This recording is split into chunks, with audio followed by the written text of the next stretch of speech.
The Tesla Robotaxi has a critical intervention, and this has the Tesla critics circling this story really hard, with Electrek's Fred Lambert posting an article on August 25th titled Awkward Tesla Robotaxi Incident Proves They Are Putting Optics Over Safety, concluding that anyone who is unbiased here can see through Tesla's game of smoke and mirrors, which in my opinion, ironically, is itself a highly biased statement. Let's see what happened. Let's go. Meet them and tell them what just happened. It pulled into the turning lane here, and just like we were saying, it doesn't get skittish anymore. Yeah. It got a little skittish, and then we put the flashers on and waited for support. I think the support tried to turn it back to the car to let the car finish it, or the safety driver asked support to do that, and then support had the safety driver take over, so the safety driver got out and went into the driver's seat and drove me into the parking. Really? So that was interesting and unexpected. Okay, so admittedly, that does look pretty, pretty bad, and it definitely was a critical intervention. And as the Electrek article states here, that they're putting optics over safety. Maybe Fred Lambert might have a point, right? I can admit that. I'm trying to be as unbiased as possible here. Obviously, I do own a Tesla Model Y. I love Tesla, and I think it's the greatest vehicle ever invented. So there's my bias right up in front. But when it comes to safety, I refuse to be tunnel visioned into a Tesla-loving bias amidst the facts, right? And the facts are, in this case, by ARK Invest, right? They were on a test drive in the Tesla Robotaxi where the safety driver is actually the safety passenger. Now here, Fred Lambert of Electrek is arguing that Tesla is putting optics in front of safety, which I don't agree with. The way the Tesla AI functions here, and I believe that, in my opinion, Tesla is doing it the proper way, is they're doing it in iterations. So they're doing each improvement in steps. And the way to test a driverless taxi or a driverless autonomous vehicle without actually having zero safety drivers or supervisors in that vehicle, the step before that, which I will label pre-autonomous or pre-driverless, is to have some sort of safety mechanism in there to prevent these types of edge case scenarios from becoming dangerous, right? Now, in the ARK Invest video, you can see that the Tesla Robotaxi is in the center lane here, and it is attempting to make this left turn into this busy parking lot, right? Now, for some reason, the Tesla Robotaxi could not complete this turn, and you can see here that the safety passenger in the vehicle did the job it was meant to do.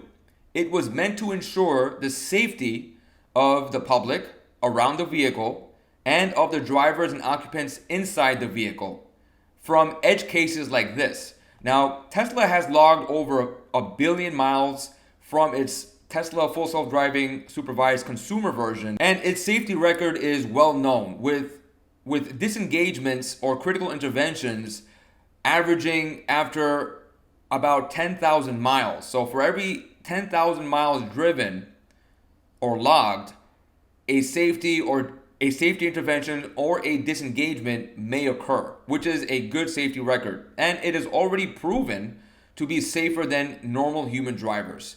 That is not to say that the Tesla full self-driving supervised, or even in this case, the Tesla Robotaxis are perfect. And it is not a secret that they're not perfect. That is why the Tesla is piloting this Robotaxi driverless program in small geofenced areas to begin with, and slowly expanding those areas after reaching its intended milestones. Now back to the Electrek's article on the awkward Tesla Robotaxi incident by Fred Lambert. The article basically argues that Tesla is more concerned over the optics and less concerned over safety. So he's basically arguing here that the optics here of having the safety supervisor in the Tesla Robotaxi vehicle in the passenger seat as opposed to the driver's seat is strictly for optics, and it actually proved that Tesla is not serious about safety, which I really do disagree with. But I can see his point. I can see his point how he might believe that having the safety supervisor in the driver's seat would actually improve safety from his argument of the reaction time would be less if a critical safety intervention were to be needed, where maneuvering of the vehicle would be paramount to the safety of the public or to the occupants within the vehicle. I can see that point. However, the Tesla Full Self-Driving Supervised Suite, the consumer version, has already logged billions of miles. And aside from these particular edge cases, its safety record has been proven to be safer than your normal average human driver. And keep in mind, the Tesla Full Self-Driving is supervised. So the Tesla drivers who are using the Full Self-Driving software suite on their Teslas, they need to be still supervising and remain attentive to what the vehicle is doing. So while Fred might have a point, and I can definitely understand his perspective of maybe having the safety passenger in the Tesla Robotaxi is strictly for optics, I really do disagree, as the data itself shows otherwise. The data itself shows that disengagements from full self-driving supervised and even in the Robotaxi are rare, 1 in about every 10,000 miles driven.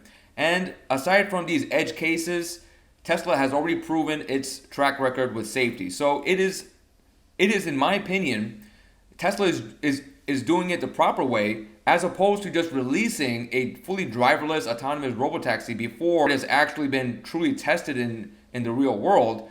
Tesla is doing what I would call a pre-driverless pilot program where, yes, there is technically no driver in the driver's seat. However, there is still ultimate safety present in the vehicle should these edge cases result in a need for a critical intervention. And in combination with Tesla's remote safety team, it is my opinion that Tesla is rolling out this program in the safest manner possible. Now, in my opinion, this article does seem to be biased against Tesla, and I wanted to see whether this was a pattern from this journalist, Fred Lambert. He does have an X account, and it is at Frederick Lambert on X, and he does have a pinned post from November 12th of 2024 with the links to his Threads and Blue Sky accounts. Now, his most recent post, in response to Elon Musk here, Elon Musk states, LiDAR and radar reduce safety due to sensor contention. If LiDAR's radars disagree with cameras, which one wins? This sensor ambiguity causes increased, not decreased risk. That's why Waymos can't drive on highways. We turned off the radars in Teslas to increase safety. Cameras for the win. This is coming from Elon Musk. Now, Fred replies in a quote reply here, in a quote repost here, Teslas can't make it safer, but the rest is all assumptions. It's not why Waymo can't drive on highways. Waymo is currently testing rides on the highway. It's not just open to the public yet because, unlike Tesla, it tests with employees until it's ready rather than dropping paying customers into early testing. Also, Tesla's Robotaxi service also doesn't do highways. So what are you even talking about? Finally, there are plenty of level 2 systems out there driving on highways using radar and LiDAR, like GM Super Cruise. At this point, it's fairly clear to me that Elon doesn't know much about current ADAS or advanced driver assist systems and ADS systems. Now, this to me, in my opinion, immediately shows his bias, because the fact that he is even comparing the Tesla full self driving to GM Super Cruise immediately eliminates any credibility he may have regarding this matter. I also looked at his Threads profile here, and you can also immediately see an emerging anti-Tesla bias, which is, with his most recent post in July 4th of 2025. What I find particularly funny about this post, and he's referencing Tesla Optimus on X, saying electric journalism, in quotes, is in shambles. What I find particularly funny about this post is that the account is set up as if it's Optimus responding, but you know a human wrote it. Just like all of Optimus's public demos so far, it's a human trying to pass as a robot. So to me, in my opinion, he is clearly biased against Tesla. Now, that's just my opinion, and I could obviously be wrong, but so far, that is my opinion. Now, the Tesla Robotaxi pilot program, which began only in last June, is now just over 2 months old, and it is doing a fantastic job in my opinion. With its latest positive review from Marcus Brownlee himself, stating, fundamentally, it went totally fine. In general, it was confident, it was impressive, and the pickups and drop-offs were mostly seamless. He added that Waymo is a bit further along in the overall experience of the ride because they've had more stuff happen and more time.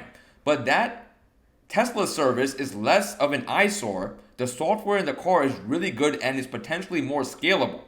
It's a good thing that both companies are being as safe as possible. And this is his latest video or a video segment of the review. Let's see. The map readjusts. It looks like it's one of those edge cases. It's time to see what it does. It puts the blinker on, goes around. That was good. Map.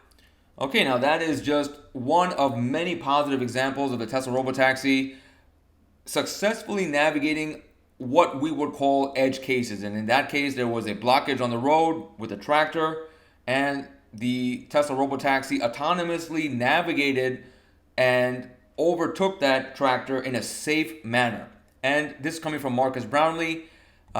So coming from him, it is a positive sign. Now, I will end on this. The Tesla Robotaxi program is still a pilot program, and we have to keep in mind that it just began just 2 months ago back in June in Austin, Texas. Each intervention or each critical intervention, in my opinion, is not necessarily a negative for the Tesla Robotaxi program. In my opinion, it is a positive. Number one, safety is met in that no harm is done or has been done during these critical interventions. And number two, each critical intervention which occurs during these what you may call edge cases, when they do occur, it is a learning situation for the Tesla AI, and it only makes the Tesla AI better. As the Tesla AI gets better, so too does the full self-driving software suite, and eventually it will become completely unnecessary for any safety passenger, supervisor, or driver to be present, as the Tesla Robotaxi and all Teslas that are capable of full self-driving, unsupervised, will become completely autonomous. So I'll leave it right there. I first of all want to congratulate those who have used my Tesla referral code to buy their new Teslas. Congratulations on your new purchase and welcome to the Tesla family. If you're looking to purchase a new Tesla vehicle, please use my Tesla referral code in the description below to get 3 free months of full self-driving or other discounts on Tesla Solar. If you like this video, please give this video a like, subscribe to my channel to see more videos like this, and share this video with as many people as you can. Thank you and have a nice day.